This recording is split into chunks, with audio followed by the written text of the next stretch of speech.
Kyaggwe basize babinuka ku mbuga y'essaza ly'e Kyaggwe esangwa mu ggulu mukono nga bajaguza okutuuka ku kamalirizo k'empaka z'amasaza okujaguza okutuuka ku mpaka za fayino gy'emipiira gy'amasaza omulundi guno omundu ogusookedde ddala okuva empaka zo bwe zaatandikawo. Bano baatongozza oluyimba lwabwe olugenda okukunga abawagizi okulaba nga beeyiwa bungi mu kisaawe eky'e Namboole okulaba nga babeerawo omulundi ogusooka nga Kyaggwe ewangula ekikopo kino. Ssaza lya Kabaka Kyaggwe, Kyaggwe yesingayo kusamba. Ayerere Kyaggwe, ssaza lya Kabaka Kyaggwe, Kyaggwe yesingayo kusamba. Amasaza go 18 naye Kyaggwe yekira ku malala.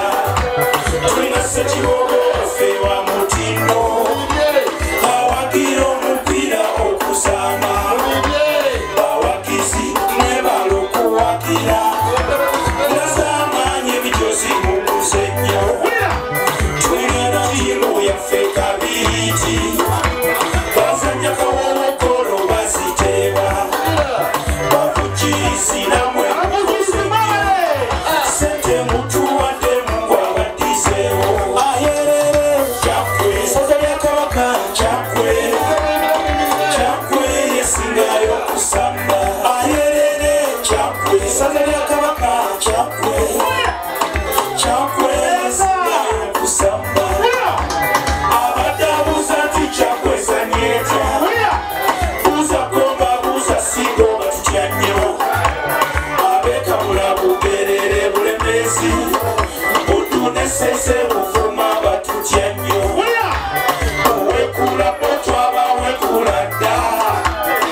Essanyu eringi Kyaggwe okutuuka ku mpaka za fayino z'emipiira gy'amasaza Oweekitiibwa Vincent Matovu ataddewo bbaasi za bwerere ezigenda okusomba abantu bonna okuva mu ssaza ly'e Kyaggwe okuba nga beeyiwe e Namboole okuwagira Kyaggwe mu mupiira gwegenda okusanya n'e Buddu. Ssekiboobo agamba abantu bonna anaaba yaguze tiketi ajja kubeera ng'alina entambula ey'obwerere okumujja mu kibuga ky'e Mukono okulaba nga atuuka e Namboole. Nkakasa nti nga bbiri nga bwe ngamba bulijjo ekikujja kusala n'amanvu ate kidde Kyaggwe. Neebaza abawagizi bonna, neebaza abavugirizi abatali bamu. Sijja kumenya kampuni eno, sijja kumenya kampuni eri, naye tujja zimenyera ku BBS oba ku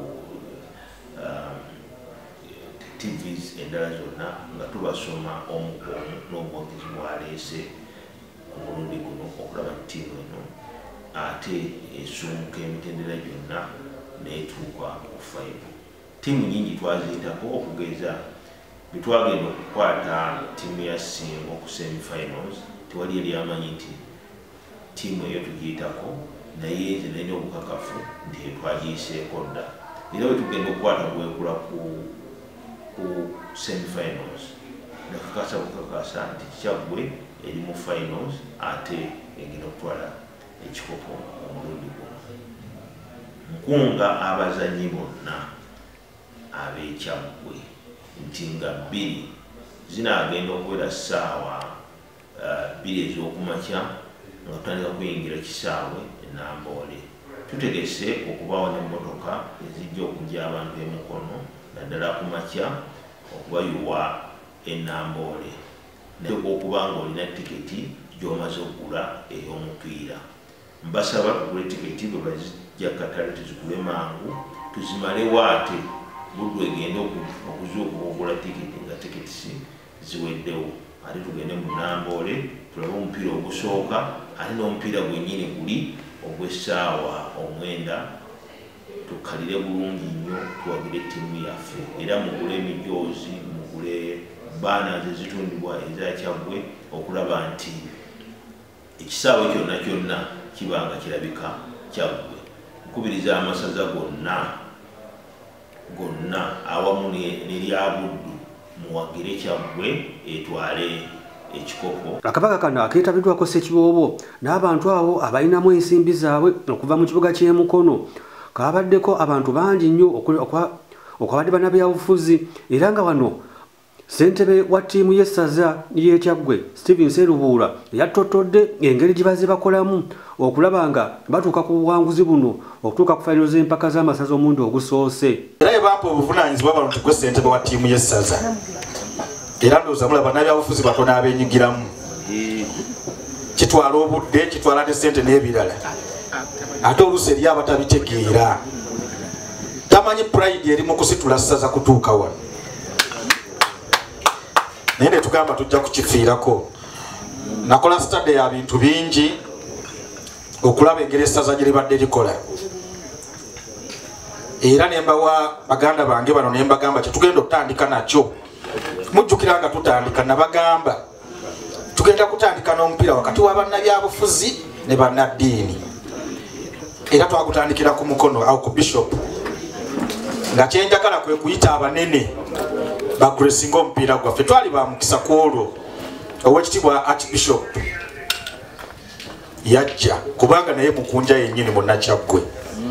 Oweekitiibwa Wagwansibirwa omuwanika wa Buganda atera Katikkiro namba 3 naye najja era ne batusabira ne taata Kagodo yaliwo ne tubeera n'omupiira wakati wa bannabyabufuzi n'ababuulizi n'abaawule ne tukola launch ya ttiimu y'essaza ly'e Kyaggwe okutandika olutabaalo luno. Naye okutandika ku ntandikwa nga mbagamba ne ku leediyo kwonna nti ffe tulina okuwangula ekikopo kya 2024 era Kyaggwe. Era bwe bagambanga nti tekisoboka nze njagala nnyo ebitasoboka okubikola naye kaakati buli gwewulira bwogerereyo mu nkukutu oba bakozi batya naye bwe nalaba nga balonze taata ono Ssekiboobo Vincent Matovu nga bataddeko ne mukadde wange mukulu Ssennyonjo Moses Kiyimba oyo nzaalwa ye waffe Buwogole ate nga headmaster wange mu high school n'ennyongera okuguma bwe bandaga mukulu wange ono Katende Fred ebbanga ne twamala nga tukolagana naye nendabira ddala nga tuyimiridde ku mulamwa ogw'ekikopo. Bano abantu ab'enjawulo okulisi ow'essaza lino Greg Kikomeko naye yatotodde okulaba ng'essaza kuno lisobodde okukola obulungi.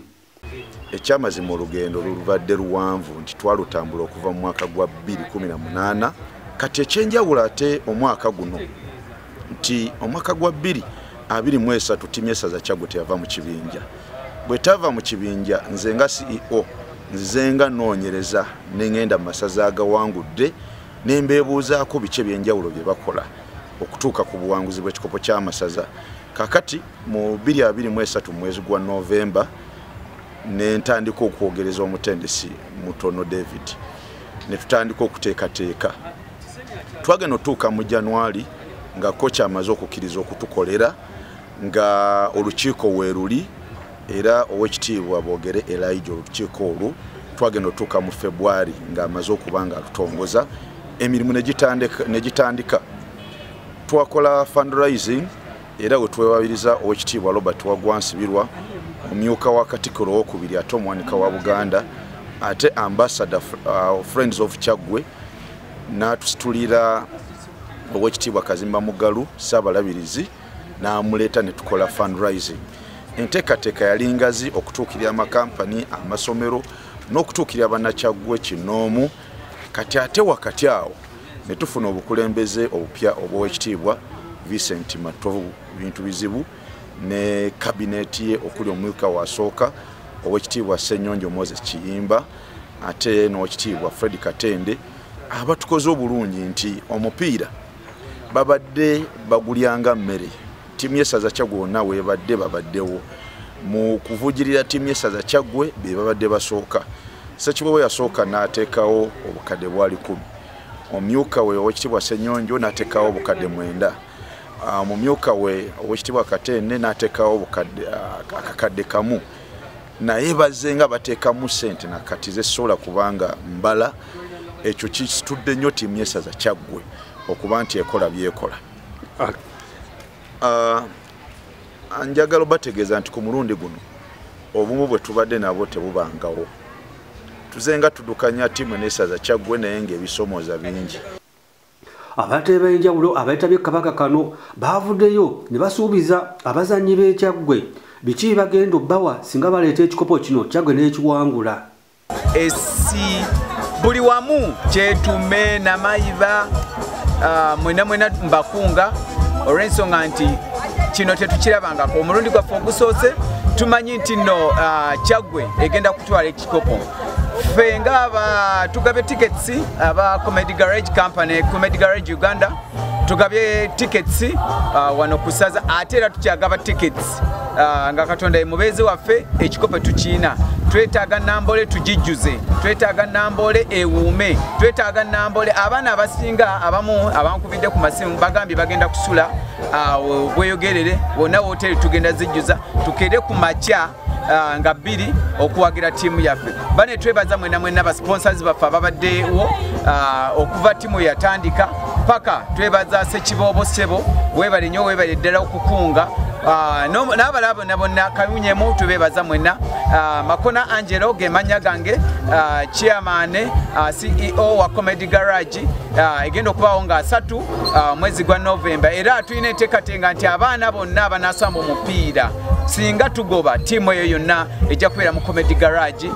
Tickets tugenda zibawa bonna mubaleete stress ebaggweko kola olunaku. Kale twewagira bwena tukyagula tickets okuzigabira abantu era tickets zenna singa kikubadde kusaba kwa tickets ge tugabye olwaleero nga ba Comedy Garage n'aba Makoland Solutions Limited zijja genda ku baana abo ddala abasiika chips aba wansi abo enjagala bembadde nsubira bebadde njagala nnyo ziweebwe naye nga tukyagula enda era olunaku olwa baasi eyo ng'etwala abantu nga 2 ku makya sawa 2 tujja kubeerawo nga tugola tickets ziwa abantu ogenda okola ki okwagira Kyaggwe ku ntiko era tumanyi nti no tugenda kola ki tusuubiza ssente abasambi mwenna abasambi abagenda osamba omupiira basuubiza ettaka bagenda kuweebwa ettaka suubiza ssente bagenda kuweebwa ssente tukimanyi tugenda kituukiriza kubanga twagala essaza lyaffe egolo tetwagaliemu kati ngaawo ninayo ku ttaka tonoko ndio nga nsobola digabako puloti ki kubanga yo eweze obukadde wakati w'enkaaga n'ensanvu tutunda puloti ya 5 ku 10 wabula kati kyebuzibwa tugenda gigaba tutya kubanga njagala giwa ttiimu ng'egobye tugiwe ttiimu ng'egobye nga bwetunda etwala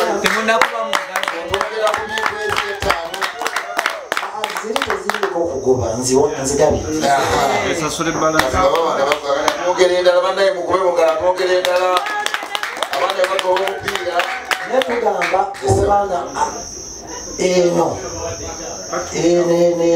eyo protein eri 5 ku 10 yo njigaba kulw'abaana oba bamenyeka n'okubakoleki agiteba naye bayinza okuteeka 10 oba akola atya kati netuteesa nti njigabire ttiimu yawamu kati kibeera kitegeeza tiwali alizimba omanyi njagala nnyo okuwa omuntu n'azimbatundewo zino sinazibala naye zivudde mu junction lika omubaliriza aliwa atubaliremu zobwedda nteeka buteesi mu nsawo abantu 3 4 5 tegeeza lika etubadde emitwalo 10 naye tebasobodde kubeera zino nazo bampadde Sir Albert nangamba emitwalo 10 Sir Albert Hospital